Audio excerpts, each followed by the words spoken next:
Prime Minister Mark Carney is in Paris this morning, where world leaders are meeting to hammer out security guarantees for a post-war Ukraine. Now, this comes as Carney is facing increasing backlash for his response to the U.S. invasion of Venezuela. So joining us for a look at these stories and more is CTV News national correspondent Rachel Aiello. Good morning. Good morning, Anne-Marie. Happy New Year. Happy New Year to you, too. We've carried some of the clips so far from that press conference that the Prime Minister gave. The leaders are meeting in Paris. They're hammering out these security guarantees. Russia, meantime, says it opposes any foreign military presence on Ukrainian soil. So what options does that leave for the leaders as they're meeting today? Yeah, so according to what the Prime Minister is saying, Anne-Marie, today the focus of this meeting with the coalition of the willing, essentially Ukraine's allies, is going to be ironing out the security guarantees as part of a deal towards peace in Ukraine. The Prime Minister is indicating that Zelensky thinks that the deal is about 90% of the way there. Some additional things need to get negotiated, but the Prime Minister seems confident that they're going to be able to negotiate and finalize today those security guarantees. So a big piece of that puzzle should be getting negotiated today. Obviously, this is coming amid some heightened attention on Canada-Ukraine relations as well. So it'll be interesting to see what exactly materializes. Some questions to the Prime Minister today about what Canada's role could be towards peace in Ukraine, and some indication that should they be needed, Canada is getting its troops ready. Also on the Ukraine file, Rachel, President Volodymyr Zelensky, we know, appointed former federal minister Chrystia Freeland as an advisor on economic development. It was quite a day for Chrystia Freeland yesterday because Zelensky puts that announcement out, and then by the end of the day, she's announcing she's going to resign as a Toronto MP because she accepted the post. So Mark Carney was asked this morning about whether or not he asked her to stay on to support his minority government. Here's his response. My judgment was that taking that role would be consistent with resigning as an MP, and I welcomed her doing that. So what will the loss of Freeland mean for Carney's government? Well, in just bigger numbers, Anne-Marie, one less vote. Obviously, right now, the Liberals are just one seat away from having majority standing in the House of Commons. So when Freeland goes, that would be down to 2.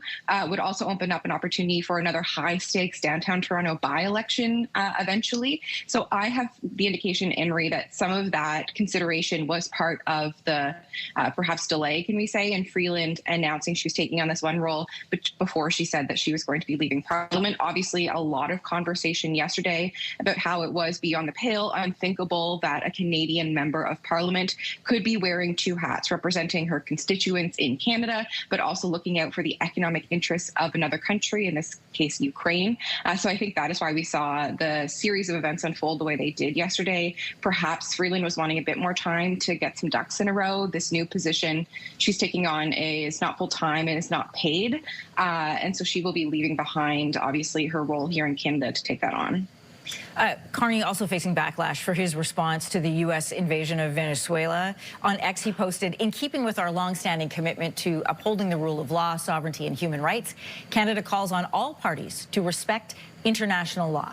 We stand by the Venezuelan people's sovereign right to decide and build their own future in a peaceful and democratic society." So what does that response tell us about how Carney is choosing to handle U.S. President Donald Trump and this latest situation created by the capture of Nicolas Maduro? Yeah, I think in one word, he's approaching this with caution. Very carefully worded statements, both from the Prime Minister and Foreign Affairs Minister Anita Anand on this situation so far. Even in the readout from the Prime Minister's conversation over the weekend with Venezuelan opposition leader Maria Cachado. Anyways, it's too early in the morning for me to remember. Apologize. Yeah. Thank you.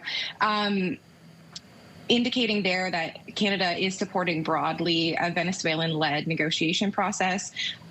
So far, they are taking a very cautious approach, and I do think this is directly related to Canada-U.S. relations, because right now it's a very unstable situation. We're heading into those trade renegotiations very shortly.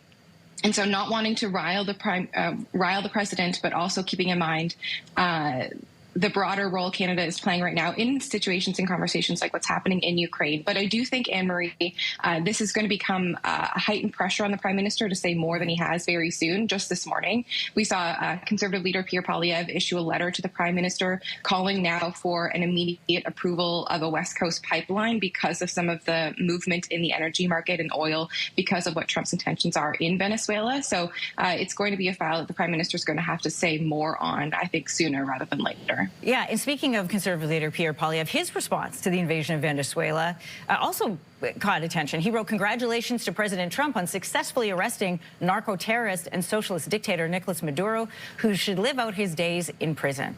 Now, that comes despite the fact that lawyers appear to agree that the invasion, the arrest, the capture, was a violation of international law. So what does Mr. Poilievre stand to gain by coming out so strongly in favor of this action?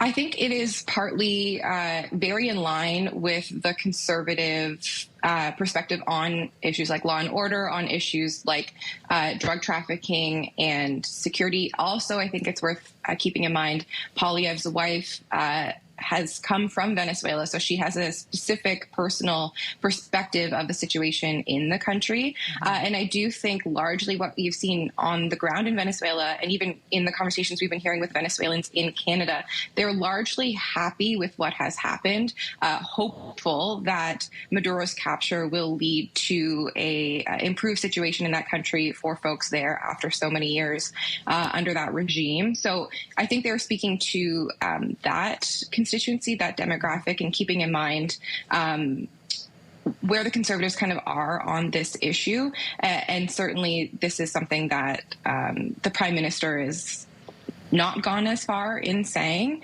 But I think that's kind of why we're seeing the Conservative messaging go that way so far. CTV News national correspondent Rachel Aiello, thanks for joining us this morning, Rachel. Thanks.